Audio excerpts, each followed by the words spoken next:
किसको नहीं सुहा रही मरुधरा में अमन चैन।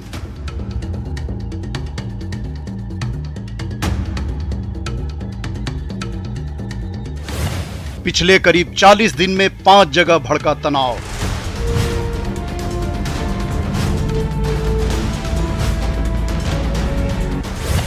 लॉ एंड ऑर्डर मेंटेन करना पुलिस के लिए बना चुनौती।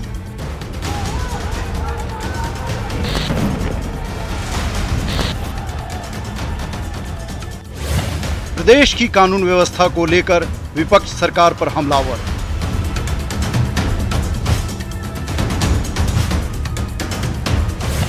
सत्ता पक्ष का पलटवार, अशांति की जड़ में भाजपा। ये तो इनकी प्लानिंग थी दंगे भड़काने की। क्या चुनावी नींव तैयार करने के लिए हो रहा तनाव?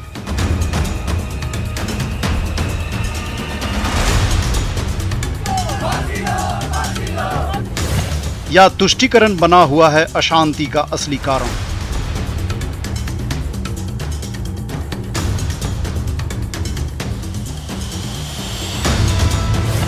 मरुधरा को किसकी लगी नजर?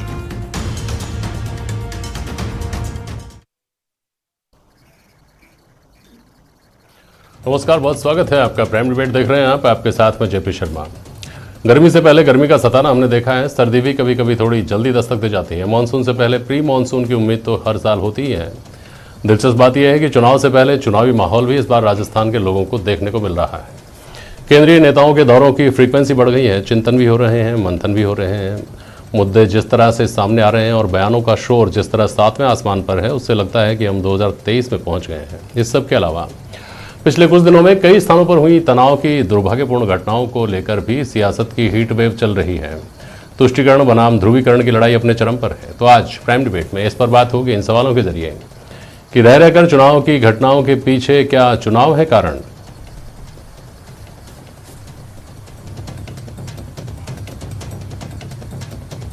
बड़ा सवाल पुलिस पर उठता है कि क्या लॉ एंड ऑर्डर मेंटेन करने में पुलिस महकमा नाकाम रहा है? और यह तुष्टीकरण बनाम ध्रुवीकरण की लड़ाई कहां तक जाएगी?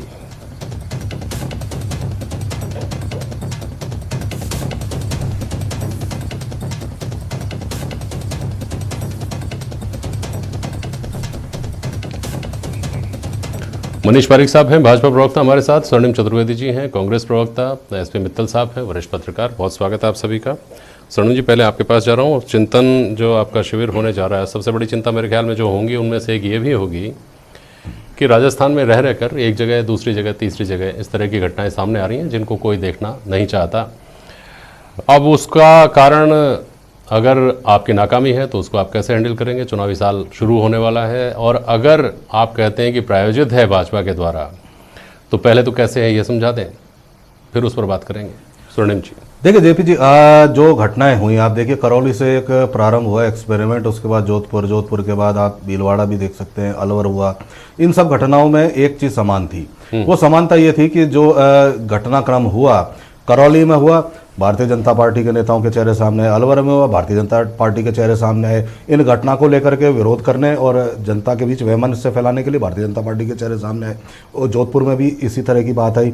अब आप बांसवाड़ा में देख लीजिए, भीलवाड़ा में देख लीजिए। भीलवाड़ा में बिना किसी तथ्य की जानकारी के सारे जो है नेता वहाँ पे राजनीतिक रंग देने के लिए, सांप्रदायिकता का रंग देने के लिए लगे हुए हैं।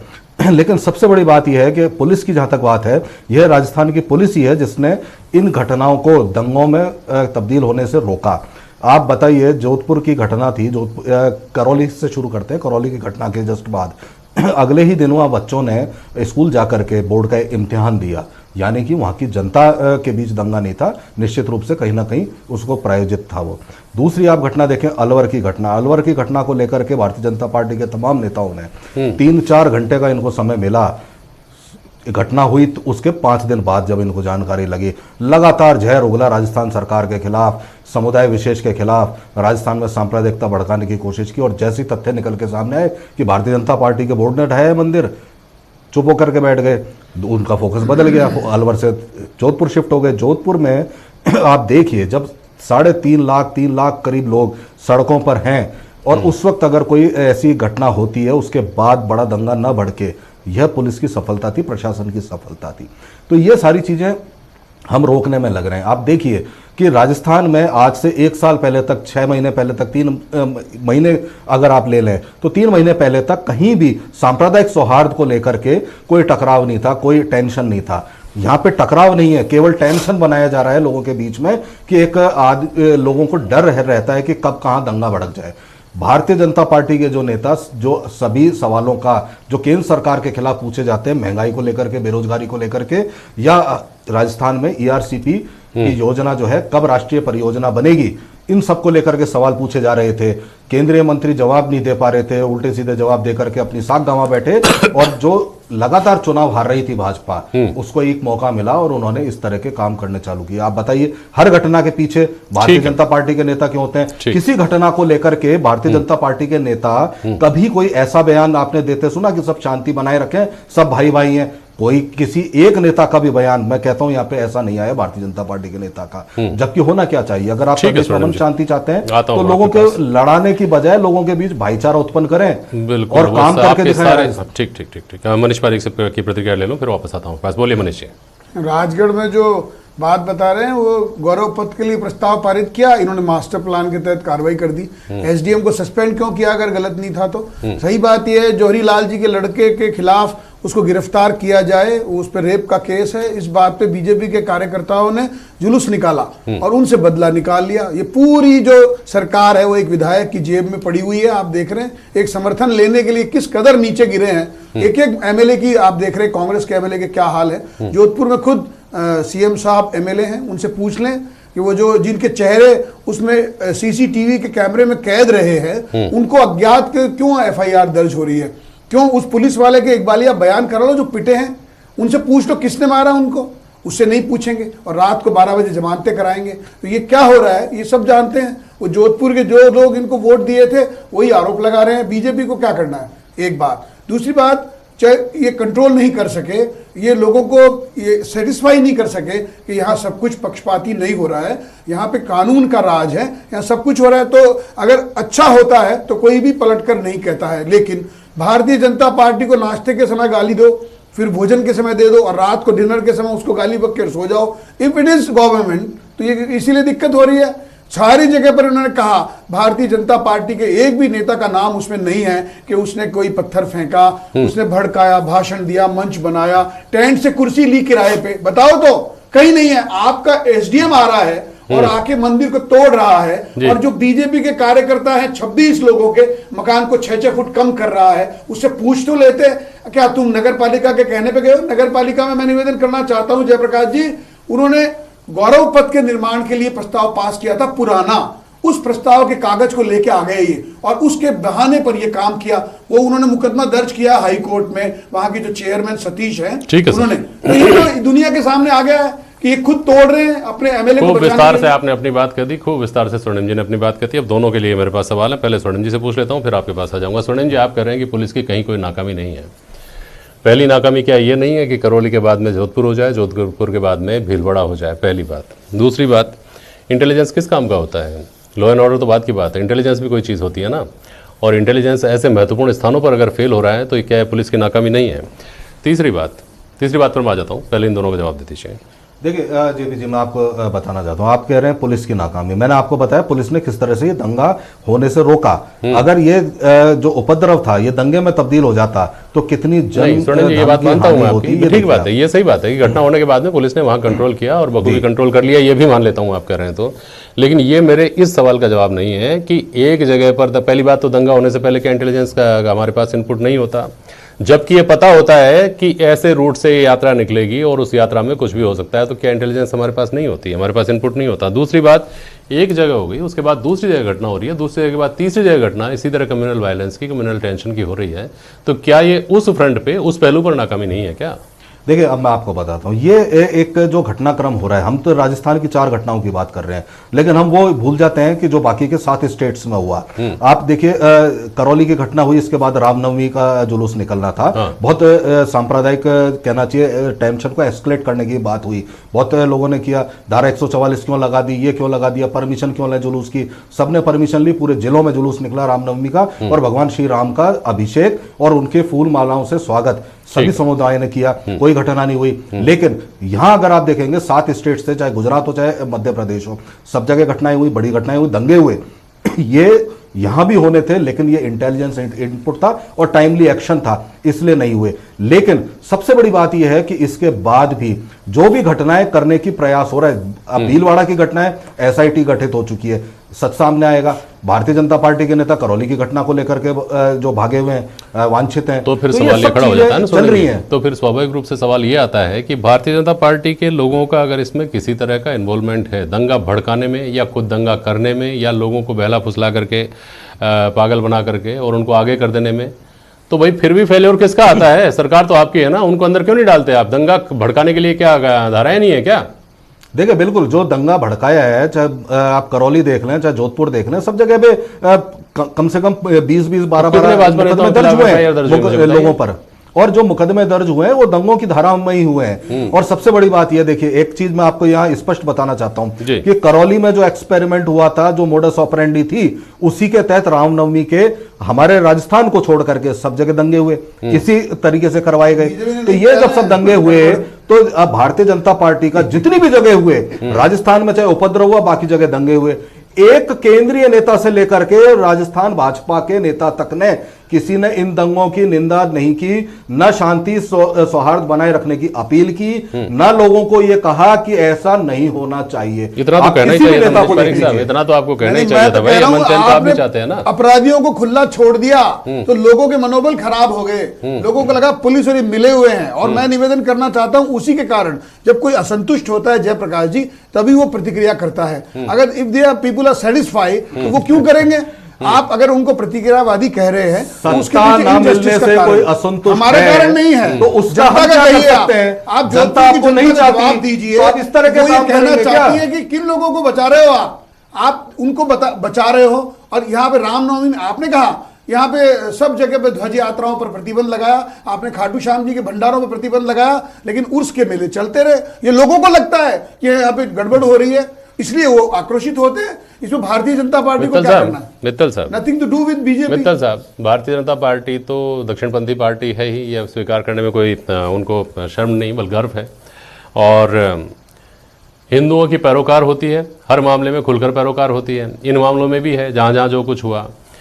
लेकिन वो इन दंगों के पीछे उसकी कोई सक्रिय भूमिका थी या भूमिका थी, इसको एस्टेब्लिश कर पाना क्या बहुत बड़ी चुनौती नहीं है? और क्या यही वजह नहीं है कि कांग्रेस राजनीतिक हमले तो कर सकती है, लेकिन ये एस्टेब्लिश करना मुश्किल हो रहा है कि देखिए स्पेसिफिक इस आदमी की भूमिका थी, इसको अंदर डाल दिया, ये दूध का दूध पानी का पानी हो गया, इन लोगों ने दंगा करवाया। मित्तल साहब शरण जी ने जो अभी बात कही, कांग्रेस के प्रवक्ता ने, वो वही बात कही जो मुख्यमंत्री पिछले 2 अप्रैल से इस बात को कहते हुए आ रहे हैं। जब 2 अप्रैल के करौली में जब घटना हुई तो उन्होंने कहा कि जेपी नड्डा राजस्थान में आग लगा के चले गए। मेरा ये कहना है कि अभी चाहे मुख्यमंत्री महोदय हो, चाहे भारतीय कांग्रेस के प्रवक्ता हो, ये इस बात को तो स्वीकार करते हैं कि रामनवमी के दिन राजस्थान में सब जगह जुलूस निकले लेकिन कहीं भी कुछ नहीं हुआ। उसका श्रेय तो कांग्रेस सरकार लेती है। और लेकिन जब दूसरी जगह इस तरह के विवाद हो जाते हैं, चाहे वो जोधपुर में हो, चाहे वो राजगढ़ में हो, चाहे करौली में हो, चाहे वो भीलवाड़ा में, तो ये कहते हैं भारतीय जनता पार्टी ने करा दिया, संघ के कार्यकर्ताओं ने करा दिया, ये सांप्रदायिकता करा रहे हैं। तो इनको एक बात पे का स्टैंड रहना चाहिए कि जो अच्छी चीज है वो तो कहते हैं हमने करी है, लेकिन यदि कोई बुरी चीज हो गई तो वो कहते हैं नहीं भारतीय जनता पार्टी ने की है। एक सवाल और है मेरा कि जो लॉ एंड ऑर्डर है वो स्टेट का इशू है, तो जब स्टेट का इशू है, राज्य सरकार का इशू है, तो कानून व्यवस्था को बनाए रखने की जिम्मेदारी जेपी जी, मेरा ऐसा मानना है कि राज्य सरकार के जिम्मे है। यदि क्या नाम से मुख्यमंत्री को और कांग्रेस के प्रवक्तों को ये पता है कि भारतीय जनता पार्टी के लोग कर रहे हैं, आरएसएस के लोग कर रहे हैं, तो उनके खिलाफ कार्रवाई करनी चाहिए। मुझे लगता है कि यदि क्या नाम से जो दंगाई लोग हैं उनके खिलाफ कार्रवाई होगी तो कोई कुछ नहीं कहेगा, चाहे वो कितना ही बड़ा आदमी क्यों न हो, तो उनके खिलाफ आपको कार्रवाई करनी चाहिए। लेकिन आज जिस तरीके से भीलवाड़ा में जो घटना हुई है वो बहुत ही दुखद घटना हुई है। अब तक ये कहा जा रहा था कि राजस्थान में जितने भी ये विवाद हुए उसमें कोई जनहानि नहीं हुई है। जेपी जी, मुझे दुख के साथ कहना पड़ता है कि आज वो जनहानि भी एक हो गई है। तो आखिर में हम किस दिशा में जा रहे हैं, राजस्थान को किस दिशा में ले जा रहे हैं, इसका जिम्मेदार कौन है, इन सब चीजों पर मंथन करना पड़ेगा। राजस्थान एक शांतिप्रिय प्रदेश है, मुझे नहीं लगता कि क्या नाम से उसमें सांप्रदायिक तनाव इतना होना चाहिए। ठीक, आता हूँ आपके पास वापस। सरकार को घेरना अपनी जगह पे, लेकिन मनीष पारिक साहब, ये आपको तब और ज़्यादा शोभा देता जब आपके कार्यकाल में इस तरह की घटनाएं नहीं होती। क्या आपका कार्यकाल मुक्त था क्या दंगे जैसी घटनाओं से? क्या मालपुरा में कांवड़ियों के ऊपर पत्थर नहीं फेंके गए थे क्या? सीकर में नहीं फेंके गए थे क्या? अरे छोड़िए, जयपुर में क्या थाने को बंधक बनाने की कोशिश नहीं कर ली गई थी क्या आपकी सरकार के आखिरी साल में? परीख साहब, मैं इसमें यही निवेदन करूंगा जयप्रकाश जी, हाँ। ये हुआ था, दंगाइयों ने काम किया, जो भी जिसने किया उसके खिलाफ कार्रवाई हुई, लेकिन हमारे मंत्री एमएलए उन लोगों को थाने में छुड़ा के नहीं ले गए, पथराव करने वालों में। जिस कांवड़ यात्रा में पथराव हुआ गलता रोड पे, उन लोगों को मंत्री महोदय महेश जोशी जी वहां पे से ले गए, गाड़ी तोड़फोड़ कर दी सिंधी कॉलोनी में, और वहां से उन्हीं लोगों पे कार्रवाई नहीं हुई किसी पे, और उनको ये महेश जोशी जी छुड़ा के ले गए थाने से, और ये अमीन कागजी उनके पक्ष में बैठे रहे। ये तो नहीं करे ना, कम से कम हमने आपको निवेदन किया, जिन दंगाइयों ने काम किया, जिन अपराधियों ने अपराध किया, उनके खिलाफ कार्रवाई अगर होगी तो ये प्रवोक नहीं होंगे, आगे से ये घटना दोबारा नहीं होगी। इन्होंने ऐसा कोई काम नहीं किया, उल्टा उनको बचाया। उनको लगा हमारे ऊपर तो कांग्रेस पार्टी का हाथ है, तो फिर और ज्यादा मुखर होकर अपराध करेंगे वो, और यही परिणाम है। एक के बाद एक के बाद एक के बाद घटनाएं हो रही हैं, क्योंकि पुलिस पर से इकबाल बुलंद हट गया और उनको लगता है ये तुम्हारी दोस्त है, और ये दोस्त है, जब तक कांग्रेस पार्टी की सरकार है तो कुछ भी करो, तो वो कर रहे हैं।